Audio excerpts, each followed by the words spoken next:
आंबझरी ग्राम poor टांगिया चोटरे बाप मृत जबत टांगिया सहित पुओ अटक। संबलपुर जिला रेढ़ाखोल ब्लॉक अंतर्गत बोर्डा पंचायत आंबझरी ग्राम एक अभावन घटना घटी जाइछि। सूचना योग्य जे आंबझरी ग्राम सुक्रू मिर्धा कर 3टी झील और 2टी पुओ अछंती। दुई पुओ बाहर परिवार भरण पोषण पर काम करती। सान पुओ टंकधर मिर्धा 2 दिन तले घर को फेरी।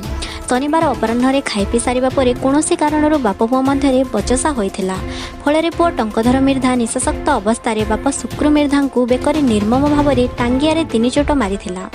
फल घटनास्थल में बापा सुक्रूंकर मृत्यु हो जाता। घटनास्थल में रेढ़ाखोल पुलिस पहुंची शव और टांगिया को जबत करने सहित पुओ टंकधर मिर्धा को अटक रखी घटनार तदंत आरंभ करिछि।